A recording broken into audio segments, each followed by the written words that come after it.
বন্ধুরা ছোট্ট একটা মুরগি নিয়ে এসেছিল, সেটা করে নিয়েছি প্রেশার কুকারে। একদম সব রকম হাতে বাটা মশলা, আদা পেঁয়াজ রসুন, গরম মশলা, শাহি গরম মশলাটা দিয়েছি, দিয়ে হালকা করে আলু ছাড়া মুরগির ঝোল। এটা গরম ভাতের সাথে, রুটির সাথে, লুচির সাথে, সব কিছুর সাথে ভালো লাগে।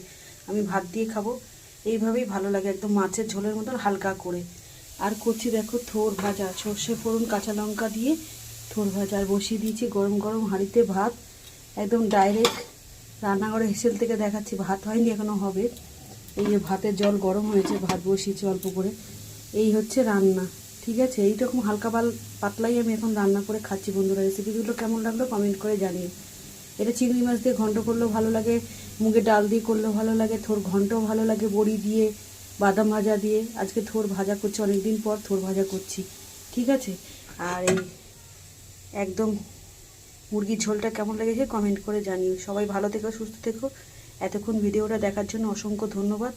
দেখেই বুঝতে পারছো হালকা হলেও কতটা টেস্টি হয়েছে। আমি এইভাবেই খাই, হজম শক্তি ভালো হয়, দারুণ অ্যারোমা বেরোচ্ছে কিন্তু বন্ধুরা। রাখছি ভিডিওটা এখানে, দেখাবো অন্য কোনো ভিডিওতে অন্য কোনো রেসিপি নিয়ে।